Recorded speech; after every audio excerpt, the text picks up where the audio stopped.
Hi, welcome to me in the kitchen. Today I'm making a fresh fruit tart.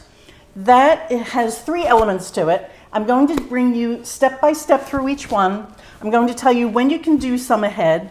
And by and large, it's all pretty easy to throw together. You're going to want to do this one. So it starts with a food processor. I'm just going to put some dry ingredients in here and buzz them up, and we will make what is called the pâte sucrée, which is just the tart shell. I have 1 1/4 cups of all-purpose flour. That's 165 grams. That goes in, along with 2/3 of a cup of confectionery sugar or icing sugar.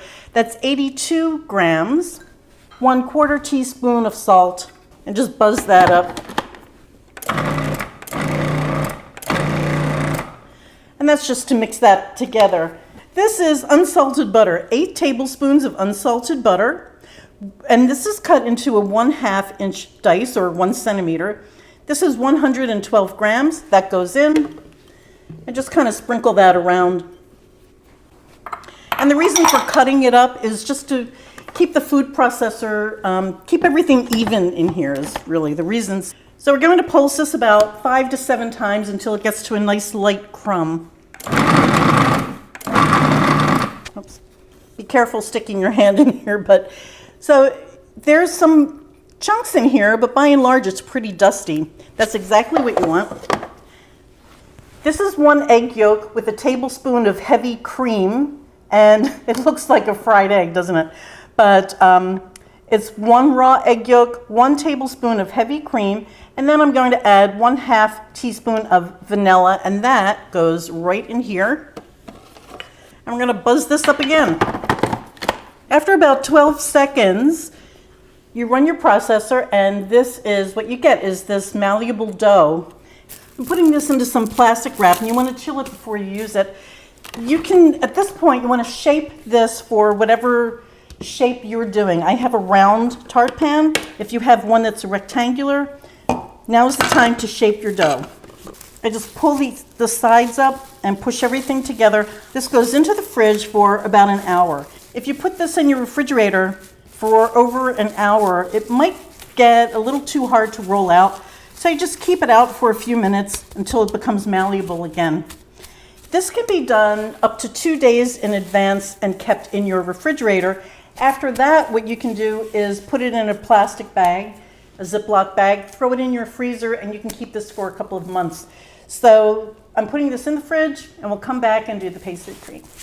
Well, we're back to do the pastry cream, or crème pâtisserie, or crème pâte. And what that is it's the same cream that you use for cream puffs, eclairs, Napoleons, probably many other pastries I'm not thinking of right now, but it's a delicious, rich pastry cream. And this is also a do-ahead. You can do this up to 2 days in advance and put it in a bowl in your fridge, cover it with plastic wrap so that the plastic touches the actual pastry cream.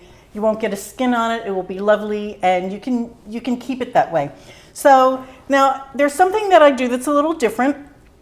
If you know how to temper eggs, you know what that means is that you take your egg yolks, you heat up some liquid in your pan, and then take some of that hot liquid and beat it into the egg yolks.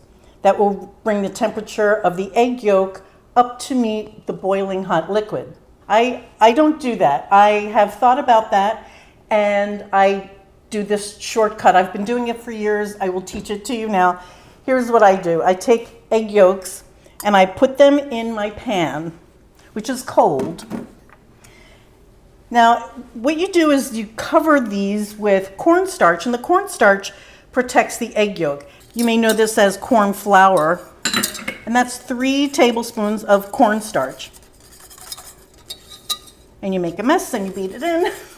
If you look at these egg yolks now, after just about 30 seconds of beating, the color has actually changed on that, and I'm going to put a little sugar in there too, start aerating it.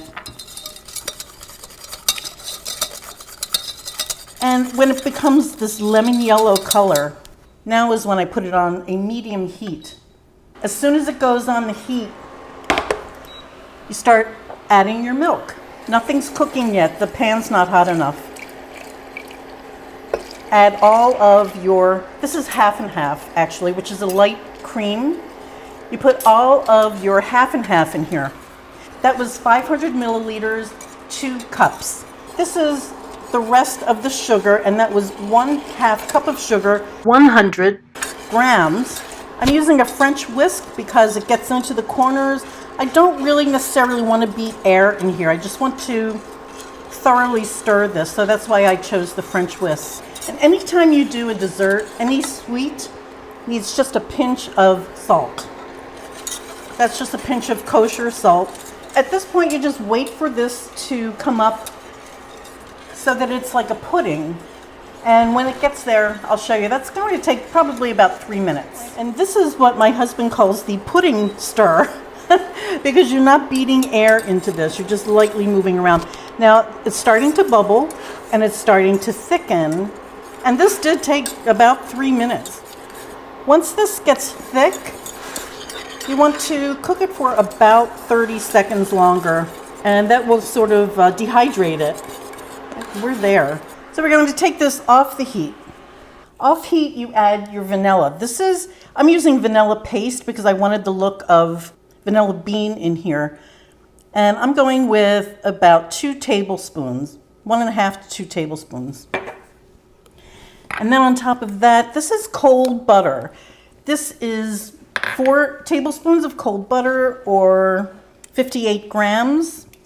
I've cut it into 4 pieces, and now I'm just moving this around to melt the butter, and that starts the cooling process.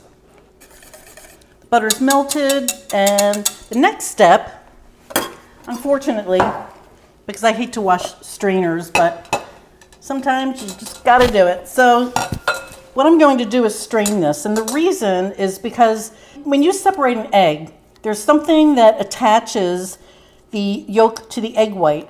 It's called a calese, and that's that little white squiggly thing that you see. So what I'm going to do is push this through a strainer, and then that way, all those little white squiggly things stay in the strainer, and they don't go into your custard, which you want to be perfectly smooth. And here it is. You can see all of these little bits in here. That's what I was talking about. Don't forget to swipe the bottom of this because you have a lot of pastry cream on the bottom of your strainer. So now we have the crème pâtisserie, crème pâte, or pastry cream, whatever you want to call it.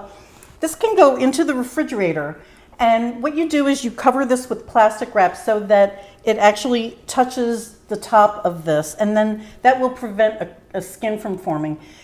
This takes anywhere from 3 hours and more like 6 hours to really firm up well, and it's best left overnight. If you don't have that time, I want to show you a quick way to get this done. I have a sheet pan with ice on it, and I'm going to put a second sheet pan right on top of that, and then put my hot pastry cream on this chilled sheet pan. And of course, it's best if the sheet pan was in the freezer earlier, but you don't even have to do that. Then you just smooth this out over the ice. And this gives it a head start. It's not going to make this perfect for you to put into your tart right away, but it will speed things up by, oh goodness, this will be ready in about 20 minutes to a half hour versus hours and hours. Now it's time to bake the tart shell. If you're going to freeze your shell, by the way, what I do is I take a Sharpie pen. The pen does not permeate the plastic, so it's a safe thing to do. So I'm making a 9-inch tart shell with this. That is 25 centimeters, and I want to roll this out to a 13-inch diameter. That is 33 centimeters. And I'm going to dust off my rolling pin and just start back and forth, and then quarter turn and a quarter turn. And you just do that. That will give you a nice round. And you want to keep this moving. Now here I have my tart pan. And what I'm going to do is slip the pan underneath the pastry. Push the edges up. And then you just put this right into the tart pan. And just make sure that you get into the corners. So you lift the shell up and push it down. I have a little patch to do over here. What I do is I just roll the pin over the edges. I make sure that I have some crust in all of these edges. I press into the pastry and make sure that it's in these corners as well. So you just want to go around with your knuckle. And if you do have to patch something, if your pastry tears, it's really not a big deal because no one will see it. What shows on the outside of this will be a perfect tart shell. I want to make sure that I have enough pastry in these flutes so that it doesn't tear when I try to take it out of the tart shell. Now, if you tear this, I have some leftover dough. If you tear this anywhere, no one's going to see it because what they see is on the outside and no one sees the bottom at all.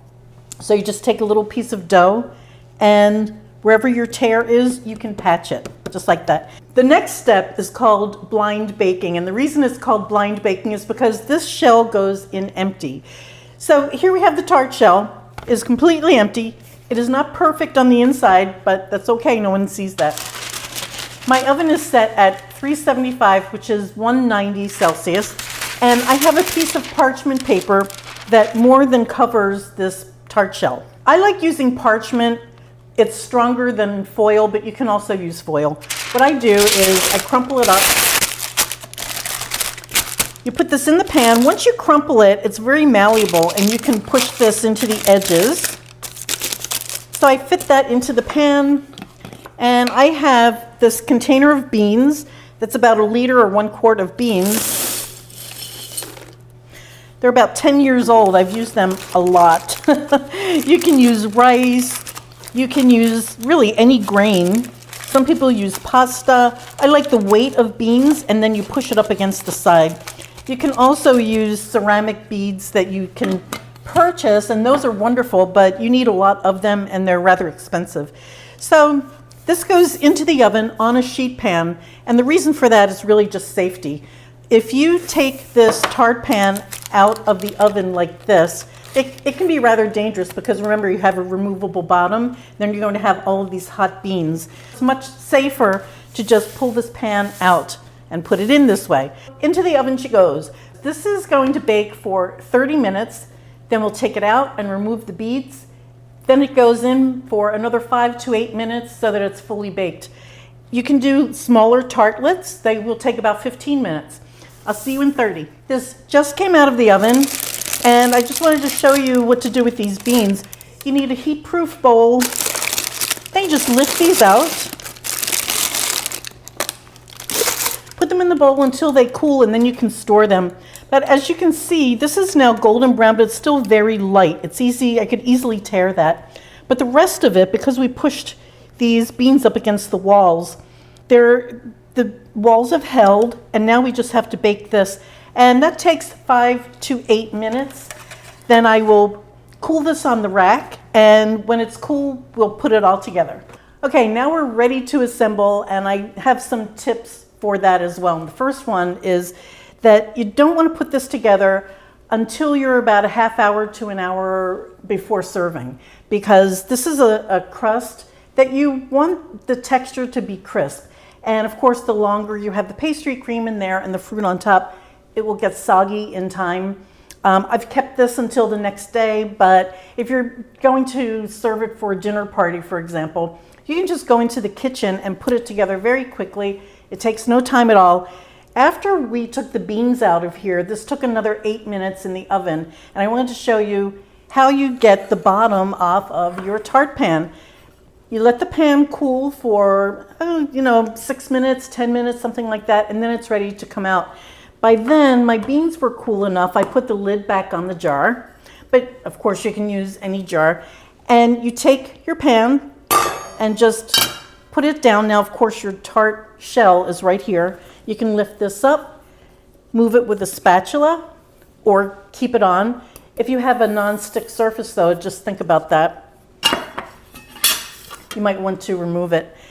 And now I have this sheet pan with the plastic on top. This has no skin on it. And I should have showed you this in my little quarter sheet pan.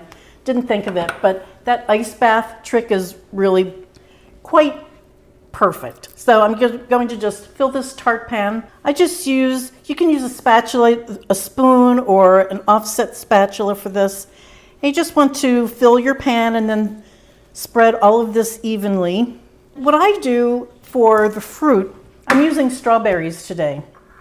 And what I do is I put the biggest and the prettiest strawberries in the center. That's where you start. And then you just make concentric circles around that with the biggest ones. Then you save the smallest berries for the periphery of this. And what happens is it gives the appearance of your tart being mounded. Then we get down to this stage where you have obvious spots that are empty, that are bare, and you just can't fit anything more in there. So at that point, what you do is you take berries. Now you can use other berries too. If you have blueberries or something, you could fill these holes in. But otherwise, you take berries and the pointy end, you just kind of lean them up against the fruit, just like that. And that will fill all of these gaps in.